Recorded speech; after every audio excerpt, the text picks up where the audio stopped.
नमस्कार, स्वागत है आप सभी का दूरदर्शन के विशेष कार्यक्रम प्रबोध में। यह मंच है ज्ञान, अनुभव और मार्गदर्शन का, जहां हम आपको उन हस्तियों से मिलवाते हैं जिनकी सोच और कार्यशैली समाज के लिए प्रेरणा बनती है। जब आप सर्विस में थे, किस तरह की चुनौतियां थी? चंबल और ग्वालियर की जो दस्यु समस्या थी वो बहुत पुरानी थी। धीरे धीरे मध्य प्रदेश पुलिस को उसमें काफ़ी सफलता प्राप्त हुई। खेलों को बढ़ावा देने के लिए क्या उपलब्धियां हासिल की और क्या काम किया था आपने? एक बड़े हमारे देश के हाई जंपर थे शरद कुमार, वो प्रशिक्षण के लिए मध्य प्रदेश आए और पैरा ओलंपिक टोक्यो में उन्होंने भी पदक जीता।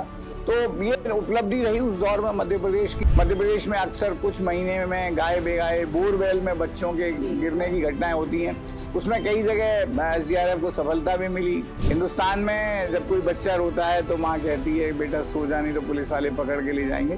तो मैं समझता हूँ कहीं ना कहीं पुलिस की छवि में परिवर्तन की बहुत आवश्यकता है। मेरी जिंदगी में कभी छुट्टी का संडे या मंडे नहीं आया। चारों तरफ जगमगाई दीपों की लाली, तो मैंने भी मना ली दिवाली। रंग गुलाल उड़ाती निकली मस्तानों की टोली, तो मेरी भी मन गई होली। आज हमारे साथ है श्री पवन जैन जी, मध्य प्रदेश कैडर के 1987 बैच के IPS ऑफिसर, जिन्होंने पुलिस प्रशासन, होमगार्ड, डिजास्टर मैनेजमेंट और खेल क्षेत्र में अपनी अहम भूमिका निभाई है। साथ ही उन्होंने पुलिस सुधारों पर भी गहन अध्ययन किया है। लेकिन इनके व्यक्तित्व का एक और अनोखा पहलू है काव्य जगत से जुड़ा।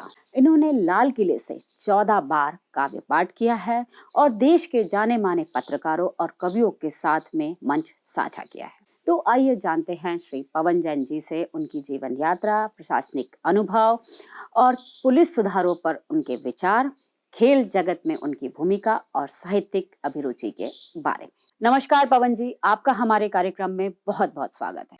धन्यवाद सुषमा जी। तो पवन जी, आपके बारे में तो हम बहुत सी बातें जानते हैं, आपके प्रशासनिक अनुभव के बारे में और आपकी काव्य रचना के बारे में हम आपसे बहुत सी बातें करेंगे। तो शुरुआत करते हैं, आपका जो सफर रहा है जब आप पुलिस विभाग में रहे उस बारे में जानेंगे कि उस समय जब आप सर्विस में थे किस तरह की चुनौतियां थी और आज किस तरह की चुनौतियां हैं, उस बारे में आप बताइए। देखिए, मेरी पहली चुनौती तो इस बात से शुरू हुई कि मैं देहात से था। सिविल सेवा में मैं पहला विद्यार्थी था हिंदुस्तान में जिसने विज्ञान के विशुद्ध विषय को, भौतिक शास्त्र को हिंदी में लिखा जी। और भारतीय पुलिस सेवा में मैं चयनित हुआ 1987 में। तो मेरी शुरुआत हुई और हिंदी माँ के बेटे के रूप में कि मैंने एक विज्ञान के विषय को हिंदी में लिखा। फिर मेरे को मध्य प्रदेश कैडर मिला और मेरे को शुरू में ट्रेनिंग करने का अवसर ग्वालियर में मिला, जो कि दस्यु प्रभावित क्षेत्र था जी। और चंबल और ग्वालियर की जो दस्यु समस्या थी वो बहुत पुरानी थी। धीरे धीरे मध्य प्रदेश पुलिस को उसमें काफ़ी सफलता प्राप्त हुई। उसके बाद अविभाजित मध्य प्रदेश में मुझे बस्तर और सरगुजा जैसे नक्सल प्रभावित क्षेत्रों में काम करने का अवसर मिला। उसके बाद फिर मैंने मध्य प्रदेश के ऐसे बहुत सारे अंचलों में काम किया जहाँ की सूदखोरी की बड़ी समस्या थी, चाहे वो सरगुजा के कोयलांचल क्षेत्र हो या सीहोर के कस्बे में वहाँ के महाजनों की सूदखोरी हो या फिर उज्जैन मंदसौर में वहाँ के दबंगों की, वहाँ के सूदखोरों की एक प्रताड़ना हो। तो वो समस्या को मैंने काफ़ी अनुभव किया और उस पर कार्रवाई भी की। और फिर मालवांचल में काम करने के दौरान और अन्य क्षेत्रों में काम करने के बाद वहाँ की जो सांप्रदायिक स्थिति थी उसके साथ काम करने का और उस सांप्रदायिक तनाव के समय में पुलिस की भूमिका पर काम करने का अवसर मिला। जिस तरीके से आपने बताया कि जब आप पुलिस सेवा में थे और उस दौर में भी चुनौतियां बहुत ज़्यादा थी जिसको आपने बहुत अच्छी तरीके से संभाला, लेकिन हम आज के दौर की बात करें तो आज पुलिस विभाग के पास में बहुत ज़्यादा चुनौतियां हैं जिसमें टेक्नोलॉजी का बहुत बड़ा हाथ है। अगर हम टेक्नोलॉजी के साथ चलते हैं तो ही हम ऐसी जो बड़ी समस्या होती है उस पर पार पा सकते हैं। इस बारे में आपका क्या सोचना है? पुलिस की प्राथमिकताओं में बहुत परिवर्तन आया है। अब पुलिस के लिए बहुत जो बड़ी चुनौती मैं मानता हूँ आज के दौर में, जो सबसे बड़ी चुनौती है वो साइबर अपराध की है। अगले 10 साल में हो सकता है ये समस्या और गंभीर रूप में सामने आए। पहले की तुलना में रोड बहुत अच्छे हो गए हैं लेकिन वाहनों की रफ्तार बढ़ गई है। तो जितने लोग काल कलवित होते हैं बड़े जघन्य अपराधों में जिनकी मृत्यु होती है उसकी तुलना में करीब 5 गुने ज़्यादा लोग सड़क दुर्घटनाओं में मारे जाते हैं, जो एक बहुत बड़ी समस्या है। और मैं समझता हूँ तीसरी समस्या जो अभी आने वाली है वो कहीं ना कहीं मुझे लगता है कि चूंकि जनसंख्या बड़ी है तो भीड़ प्रबंधन जिस तरह के हमने देखा कि चाहे वो कुंभ के बड़े आयोजन हो या फिर रेलवे स्टेशनों पर हो, वो भी एक नए रूप में सामने आएगा, क्योंकि अब इससे सामना करने के लिए और ज्यादा आधुनिकतम साधनों की आवश्यकता होगी। अब हम जानना चाहेंगे कि जब आप पुलिस सेवा में रहे और आपके पास एक महत्वपूर्ण जिम्मेदारी रही थी खेल प्रबंधन की, आप खेल विभाग के डायरेक्टर रहे थे मध्य प्रदेश में, तो आप बताइए कि उस समय आपने क्या खेलों को बढ़ावा देने के लिए क्या उपलब्धियां हासिल की और क्या काम किया था आपने, उस बारे में आप बताइए। देखिए, मैं जब वहाँ पे खेल निदेशक के रूप में पदस्थ था मध्य प्रदेश में, तो वो दौर कोविड का था। तो उस दौर में मध्य प्रदेश के खिलाड़ियों को कोविड के दौरान उनके प्रशिक्षण में कोई कमी ना आए, और विशेषकर वो खिलाड़ी जो ओलंपिक में जाने वाले थे। तो 2020 में बहुत सालों बाद मध्य प्रदेश को टोक्यो में ये एक बड़ी शुभ समाचार मिला कि मध्य प्रदेश के 2 खिलाड़ी जो भारतीय हॉकी टीम के थे, विवेक प्रसाद और नीलकांत, वो कांस्य पदक विजेता टीम के सदस्य बने। एक बड़े हमारे देश के हाई जंपर थे शरद कुमार, वो प्रशिक्षण के लिए मध्य प्रदेश आए और पैरा ओलंपिक टोक्यो में उन्होंने भी पदक जीता। तो ये उपलब्धि रही उस दौर में मध्य प्रदेश की, और तमाम ऐसे खिलाड़ी थे जो अभी पेरिस में जिन्होंने पदक जीते, वो उस वक्त वहाँ पर ट्रेनिंग ले रहे थे।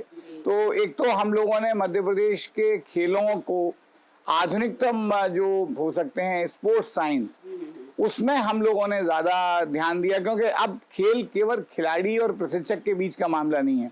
आप जैसे देखें कि जो दुनिया के सारे खिलाड़ी हैं उनके पास फिजियोथेरेपिस्ट होते हैं, साइकोलॉजिस्ट होते हैं, उनके न्यूट्रिशन होते हैं, उनके डाइटिशियन होते हैं, और जिस तरह के दौर में हैं खिलाड़ी, उसके साथ 5-6 लोगों का ट्रेनिंग स्टाफ होता है जो केवल खेल के कोचिंग नहीं बल्कि उनके सारे गुणों पे काम करता है। तो मध्य प्रदेश में भी मैं मान सकता हूँ कि धीरे धीरे करके मेरे से पूर्ववर्ती और बाद के लोगों ने किया कि मध्य प्रदेश में खेल में स्पोर्ट्स साइंस सेंटर एक बड़े अच्छे रूप में विकसित हुआ है। इसके अलावा जो हम लोगों ने काम किया कि प्रतिभाओं का चयन होना चाहिए, प्रतिभाओं को पहले तलाशा जाए फिर तराशा जाए। तो मध्य प्रदेश में एक बड़े पैमाने पर जिसमें लाखों लोगों ने सम्मिलित हुए, और मैं मानता हूं कि पूरे देश में खेल के प्रति एक जागरूकता बढ़ी है। जिस तरह पंजाब हरियाणा में खेलों के प्रति बहुत ज्यादा रुझान है, मध्य प्रदेश भी धीरे धीरे उन पथ पर आगे बढ़ रहा है। लेकिन मेरा एक सवाल ये भी है कि हम जनरली देखते हैं कि ग्रामीण क्षेत्र से ज़्यादा जो बच्चे होते हैं वो खेलों की तरफ उनका रुझान बढ़ता है और वो मतलब स्पोर्ट्स में आना चाहते हैं, और वहीं हम देखते हैं कि अर्बन एरिया के जो लोग होते हैं वो खेल को उस तरीके से लेते हैं कि उन्हें एक्सरसाइज करनी है, वो उसको ये नहीं सोचते कि हमें उसको खेल में आगे हमें बढ़ना चाहिए। इस बारे में आपका क्या सोच? खेलों में हर जो खिलाड़ी की प्रतिभा है उसको जब तक पहचानेंगे नहीं, देहात में नैसर्गिक प्रतिभा होती है और उसको किस खेल में जाना है, जब आप उसकी प्रतिभा का चयन करते हो तो जो एक मापदंड है उससे एक आपको एक अनुपात, इस मापदंड पे आप ये तय कर सकते हैं कि कौन से खेलों में उसकी रुचि है और उसमें उसकी क्या संभावना है। तो जो हमारे जो कोच होते हैं, जो विशेषज्ञ होते हैं, वो जिला मुख्यालयों पर जाके जो बच्चे आते हैं उनको चयनित करते हैं और हर खेल के बारे में, चाहे वो जो मध्य प्रदेश के प्राचीनतम खेलों में है, चाहे वो कुश्ती हो, मध्य प्रदेश में स्पोर्ट्स वाटर स्पोर्ट्स की बहुत संभावना है। तो यहाँ पे canoeing, kayaking, rowing, Madhya Pradesh में देश की सर्वश्रेष्ठ शूटिंग एकेडमी में से एक है। तो निशानेबाजी में भी देहात से लोग आ रहे हैं और जो खिलाड़ी अभी बहुत अच्छा कर रहे हैं वो अधिकांशतः छोटे जिले और छोटे शहरों से ही आए। मतलब हम कह सकते हैं कि जो ग्रामीण क्षेत्र के जो बच्चे हैं वो स्पोर्ट्स को करियर के हिसाब से चुनते हैं और तभी आगे बढ़ते हैं और उनमें उस तरीके का फोकस भी। करियर में मध्य प्रदेश शासन ने ये किया है कि हम प्रतिवर्ष उत्कृष्ट खिलाड़ियों को पुलिस सेवाओं में विशेष उनको स्थान देंगे, उनको आरक्षक के रूप में, सब इंस्पेक्टर के रूप में, जैसे उन्होंने अपना प्रदर्शन किया है राष्ट्रीय और अंतर्राष्ट्रीय, उसके हिसाब से उनको सीधी नियुक्ति दी जाएगी। तो उसमें हर साल मध्य प्रदेश में ये प्रक्रिया चल रही है कि 50 आरक्षक और 10 सब इंस्पेक्टर पुलिस में भर्ती किए जाएंगे जो उत्कृष्ट खिलाड़ी हैं। दूसरे विभागों में भी उनको बेहतर रोजगार मिले, जिन लोगों को विक्रम अवार्ड मिलते हैं उनको सरकारी नौकरी मिलती है।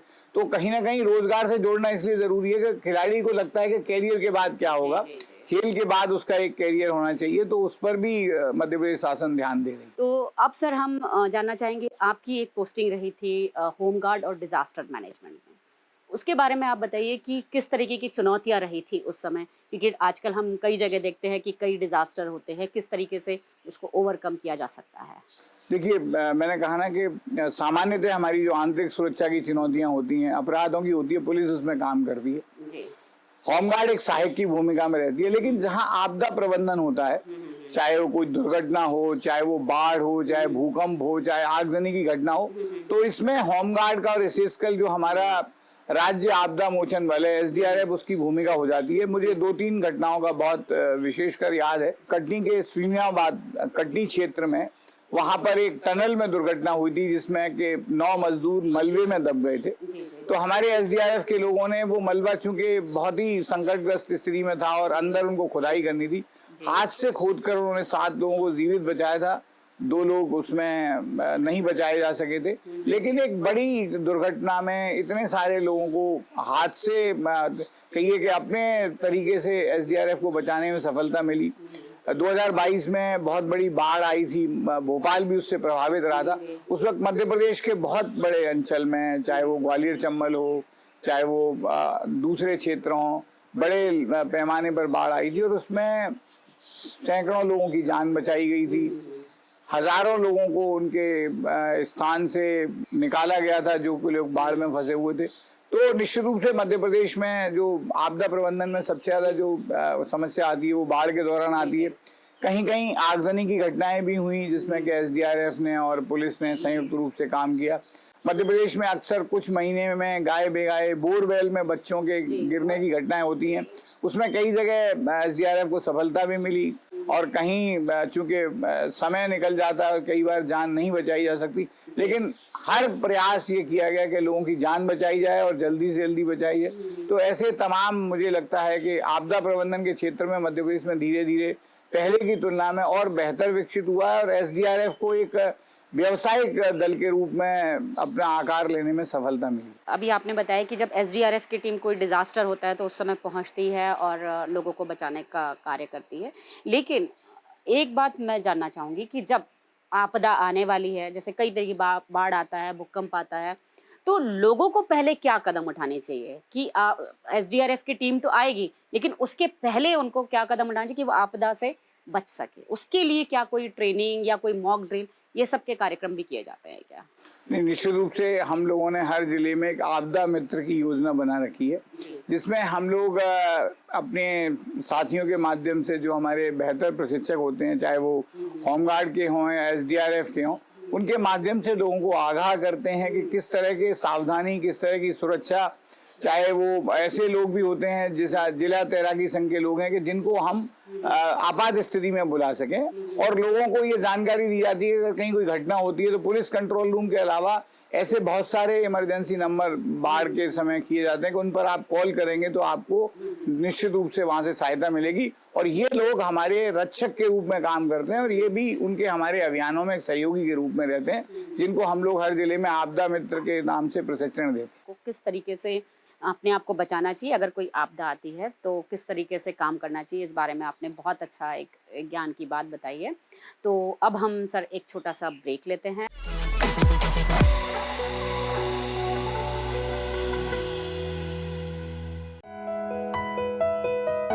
तो महुआ एक प्रॉपर्टी के अंदर में यहाँ आए हुए हैं जो एक बहुत ही सुंदर सी प्रॉपर्टी है दोस्तों, और हमारे इस प्रॉपर्टी के बारे में बताना चाहूँगा कि ये लश ग्रीन है। यहाँ पे इस समय में पूरी तरीके से प्राकृतिक सौंदर्य से भरी हुई प्रॉपर्टी है और हॉस्पिटैलिटी सर्विसेज यहाँ की एक्सीलेंट है, मैं कहूँगा आपसे। और जो यहाँ पर हम स्विमिंग पूल से बात करें, हम या कॉटेजेस की बात करें, हम रिक्रिएशन की बात करें, ये सारे एक्सपीरियंसेस अपने आप में ज़बरदस्त हैं। और मैं चाहूँगा कि ज़रूर से आप लोग यहाँ पे अपना समय स्पेंड करने के लिए आएँ, और खासकर इस बारिश और ठंडों के मौसम में तो ये प्रॉपर्टी अद्भुत है। शांत प्रकृति के बीच एक बहुत ही शांत वातावरण में हमको इतना अच्छा लग रहा है कि हम बता नहीं सकते। मन खुश हो गया यहाँ आके, बहुत बहुत बढ़िया। महुआ आके हमको बहुत अच्छा लगा। यहाँ हम घूमे, बहुत सारे नींबू के पेड़ हैं, बहुत अच्छी ग्रीनरी है और देख के इतना अच्छा लग रहा है कि हम यहीं रुक जाएं, वापस जाएं ही नहीं महुआ हाउस से। महुआ का मैंने नाम तो बहुत सुना था, मैं फर्स्ट टाइम आई हूँ। मैं यहाँ बहुत एंजॉय कर रही हूँ, यहाँ ग्रीनरी वगैरह बहुत अच्छी है, वाटर बॉडीज भी अच्छी हैं। अभी हम पूल पार्टी और रेन डांस के लिए जाने वाले हैं। अच्छा ऐसा लग रहा है कि हम किसी जंगल में ही आ गए हैं, मतलब सिटी का एरिया ये लग ही नहीं रहा है कहीं से। बहुत सुंदर एटमॉस्फेयर है, बहुत सुंदर ग्रीनरी है, अरेंजमेंट बहुत परफेक्ट है। एक बेहतरीन पिकनिक के लिए इससे उपयुक्त स्थान और कोई हो नहीं सकता है। मैं इनके ओनर गुप्ता जी को धन्यवाद देना चाहता हूं कि उन्होंने इतनी सुंदर प्रॉपर्टी बनाई।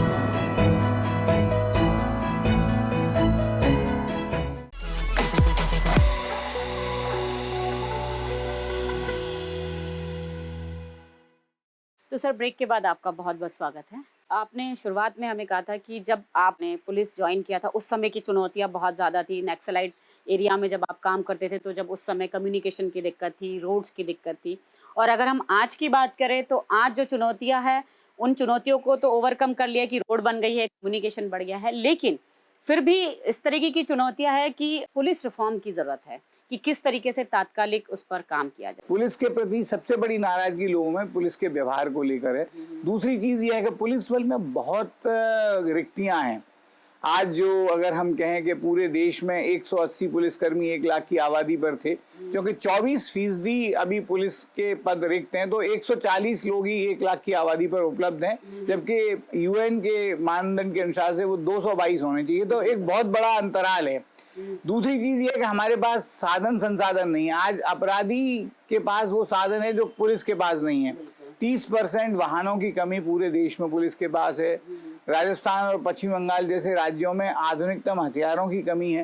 तो साधन संसाधन सच में, क्योंकि पुलिस से हिमालयी अपेक्षाएं, और कहीं पुलिस इन जिम्मेदारियों के सामने जिस नित्य दौर में नई चुनौतियां बढ़ रही हैं, चाहे वो आर्थिक अपराधों की फसल हो, चाहे वो वीआईपी की सुरक्षा हो, चाहे वो भीड़ प्रबंधन हो, चाहे वो यातायात में ट्रैफिक जाम हो, चाहे वो साइबर अपराध हो, इनसे सामना करने के लिए साधन संसाधन पुलिस बल में वृद्धि की बहुत आवश्यकता है। और सबसे बड़ी बात जो अभी सरकार ने की भी कि हमारे कानून पुराने थे। अधिकांश हमारे पुलिस एक्ट जो थे वो और जो आईपीसी थी, अभी 24 में ही सारे हमारे कानून बदले गए हैं, उनमें कुछ परिवर्तन किए गए हैं ताकि पुलिस को भी सुविधा हो और आम आदमी को भी सुविधा। तो सर, जिस तरीके का आपने अध्ययन किया है ये हम ज़रूर देखेंगे। हो सकता है आप आगे चल के कोई किताब या कुछ भी आप पब्लिश करें, ऐसी आशा रखते हैं। और अब मैं जानना चाहूँगी जो आपका कवि रूप है उस बारे में हम जानना चाहेंगे कि ये कैसे शुरुआत हुई उसकी। और साथ में मैं ये भी जानती हूँ कि आपने लाल किले से 14 बार काव्य पाठ किया है। तो बताइए सर, कैसे संभव हो पाया ये सब चीज़ें? मैं बचपन में जब स्कूल में था, कॉलेज में था, तो जब भी कहीं आसपास बड़े कवि सम्मेलन होते थे हम रात रात भर सुनते थे। तो मुझे लगा कि एक बड़ा माध्यम है जिसके बाद माध्यम के, और मैं कह सकता हूँ कि मैंने अपनी जितनी भी रचनाएं लिखी हैं, जो मेरी श्रेष्ठतम कविता है वो पुलिस की उसी पीड़ा पर है। जब हम लोग अमेरिका ट्रेनिंग करने जाते हैं तो वहाँ पुलिस कहती है कि I am always with you man in blue. जब हम लोग इंग्लैंड में ट्रेनिंग करने जाते हैं तो वहाँ जो ट्रैफिक कांस्टेबल ड्यूटी करते हैं, पुलिस वालों को लोग प्यार से बॉबी बुलाते हैं। जब उसके पास बच्चे जाते हैं तो वो उनके साथ उनको टॉफ़ी देते हैं, मुस्कुराते हैं। हिंदुस्तान में ऐसा नहीं होता। जी जी। हिंदुस्तान में जब कोई बच्चा रोता है तो माँ कहती है बेटा सो जा, नहीं तो पुलिस वाले पकड़ के ले जाएंगे। तो मैं समझता हूँ कहीं ना कहीं पुलिस की छवि में परिवर्तन की बहुत आवश्यकता है। और मैंने अपनी श्रेष्ठतम कविता उसी बात पर लिखी है कि हिंदुस्तान में नक्सलवाद कब थमेगा, आतंकवाद कब मिटेगा, ये इस सवाल का जवाब पुलिस का सिपाही नहीं जानता, मगर मादरे वतन पर कुर्बानी देना जानता है। हमला चाहे देश की संसद पर हो, आस्था के अक्षरधाम के मंदिर पर हो, या कश्मीर की विधानसभा पर, या मुंबई के दिल पर, कोई हेमंत करकरे, कोई तुकाराम ओमले, कोई मोहनचंद सरवा, कोई कमलेश कुमारी, कोई जियाउल हक, कोई सरदार बलवंत सिंह आते हैं और लोकतंत्र के मंदिर पर सबसे पहले अपना शीशदान करके जाते हैं। जो खाकी के सिपाही खाक होते हैं, उनकी अंतिम इच्छा को मैंने व्यक्त करने की कोशिश की है। आतंकवादियों की गोली से मारे गए वीर सिपाही के शरीर के पास से जब मैंने उसकी डायरी को उठाया तो उसके संस्मरणों में उसकी अंतिम इच्छा को मैंने इस तरह लिखे हुए पाया। मेरी लंबी सेवा में पुलिस थाने के अलावा ऐसा कोई सरकारी कार्यालय नज़र नहीं आया जहां पूरे साल 24 घंटे मैंने कभी ताला लटका नहीं पाया। मेरी ज़िंदगी में कभी छुट्टी का संडे या मंडे नहीं आया। चारों तरफ जगमगाई दीपों की लाली, तो मैंने भी मना ली दिवाली। रंग गुलाल उड़ाती निकली मस्तानों की टोली, तो मेरी भी मन गई होली। पड़े न खलल चैन में, टूट न जाएं ताले कहीं, मैंने बेचैन आंखों में नींद डुबोली। धूप सर्दी या बारिश न कर पाए मेरे जोश को ठंडा, मैं तो करता रहा ड्यूटी लेके हाथ में डंडा। सच कहूँ ख्याल तो मेरे मन में भी बहुत आए, घर जाकर बीवी से बतियाऊँ, बच्चों को पढ़ाऊँ, मेला ले जाऊँ, थपकी दे सुलाऊँ, पर कमबख्त ड्यूटी ने हमेशा आफत डाली। कभी मन में सोच डाला, कभी कल पे बात डाली। और जमाने ने भी देखा तो हिकारत से देखा, गलती पे खाई अफसर की डांटें, जिसके दामन में हों सिर्फ नफ़रत और कांटे। तुम ही बताओ कि वो फूल कहाँ से बांटे। माना मेरी वर्दी में नज़र आते हैं काले धब्बे, पर अब तो इल्ज़ाम है नींव की ईंट से शिखर तक। हर कोई बेताब है नहाने को भ्रष्टाचार की गंगा पैर से सर तक। जब हर चेहरे पर पुत रही हो कालिक, तो मैं ही उजला नज़र कैसे आऊँ। जिस समाज में दुर्लभ हो गया हो ईमान का सावन, वहाँ मैं अपनी वर्दी कैसे चमकाऊँ। और जिस पूरी बात के लिए मैंने कविता लिखी है वो मेरा दर्द नहीं है, पूरे देश के 25 लाख पुलिस वालों का दर्द है। पिछले 50 साल में 35,000 पुलिस वालों ने कुर्बानी दी है। जब भी कोई फौजी शहीद होता है, पूरे देश की आंखें नम होती हैं। बहुत कम होती हैं आंखें, जब पुलिसकर्मी रोज़ कहीं मरते हैं तो वो नम होती हैं। मेरी उस पीड़ा को मैं व्यक्त करना चाहता हूँ कि हम बांग्लादेश मुक्ति और कारगिल गाथा बड़े गर्व से गाते हैं। वीर शहीदों के किस्से हम सुनते और सुनाते हैं। जितने फौजी एक युद्ध में अपना शीश कटाते हैं, उतने तो हर साल यहाँ ड्यूटी पर मारे जाते हैं। आतंकी और लुटेरों से यह चमन नहीं लुट पाएगा, खाकी वर्दी वालों का बलिदान व्यर्थ न जाएगा। लेकिन जब इतिहास लिखो तुम, कलम उठाओ पन्नों पर, कसम तुम्हें है सच्चाई की इतना तुम दिखला देना। गर दिखती हो हरियाली और खुशहाली पंजाब की, पुलिस जनों की विधवाओं की सूनी मांग दिखा देना। जो आपकी ये कविताएं हैं, ये पुलिस को लेकर तो आपने लिखी है, जिसमें पुलिस का दर्द आपने बताया, लेकिन उसके अलावा क्या आपने और किस तरीके की कविताएं लिखी है, किस रस को लेकर लिखी है? मैंने जो मेरी कविताओं की जो मूल है वो कहीं ना कहीं ओज है, रास प्रेम है और व्यंग है। व्यंग की भी मैंने कुछ रचनाएं लिखी हैं, जी जी, जिसमें मैंने तमाम जो जिसको कहते हैं जो विद्रूपता होती है समाज की, उसको इंगित करने की कोशिश की। तो सर आपने कई जगह मंच भी साझा किया है, बड़े बड़े जो कवि रहे हैं उनके बीच में, तो ऐसा कोई आप वाकया बताइए कि जहां आपने कविता आपने अपनी सुनाई हो ऐसे बड़े मंच पे, उस बारे में आप बताइए। देखिए, मैं मानता हूं कि जो मेरे लिए सबसे बड़ा मंच है लाल किले पर, जिसमें मुझे इतनी बार मौका मिला। आदरणीय नीरज जी ने एक बार कार्यक्रम की अध्यक्षता की थी और उन्होंने स्वयं कहा था कि आपकी जो पुलिस पर रचना है वो मौलिक है और आप वो ज़रूर सुनाएं। तो मेरे लिए वो एक बड़ा अवसर था कि हमारे हिंदुस्तान के कालजयी महाकवि नीरज जी ने उस कविता के लिए मुझसे मतलब एक तरह से मुझे आदेशित किया था, जो मेरे लिए मैं मानता हूँ कि मेरे सौभाग्य के क्षणों में से है। और देश के सारे बड़ी कवियों के साथ, सुरेंद्र शर्मा, अशोक चक्रधर, हरिओम परमार से लेके वर्तमान पीढ़ी में कुमार विश्वास, अरुण जैमिनी साहब, सबके साथ पिछले सालों में मंच साझा किया है। और मैं मानता हूँ कि कहीं ना कहीं मेरी अपनी बात को और पुलिस के दर्द को पूरी देश दुनिया में ले जाने के विश्व हिंदी सम्मेलनों के माध्यम से मुझे मौका मिला। तो सर आपका बहुत बहुत धन्यवाद। आपने अपने कितनी समय में से समय निकाला और आपने पुलिस रिफॉर्म को लेकर आपकी जो प्रशासनिक यात्रा रही उस बारे में, और आपने अपनी कविताओं के बारे में बहुत सी ज्ञान की बातें आपने बताई। और ज़रूर आप जो काम कर रहे हैं, जो कविताएं आप लिख रहे हैं पुलिस रिफॉर्म को लेकर ही मैं कहूँगी, तो जिससे कि जो हमारा समाज है उसको भी कोई एक मार्गदर्शन मिलेगा। तो सर हम इसी आशा के साथ हमारे इस कार्यक्रम को विराम देते हैं। तो बहुत बहुत धन्यवाद सर। धन्यवाद सुषमा जी। आज के कार्यक्रम में बस इतना ही। अगले हफ्ते हम फिर हाजिर होंगे किसी और नई शख्सियत के साथ। तब तक मुझे और मेरी पूरी टीम को दीजिए इजाज़त। नमस्कार।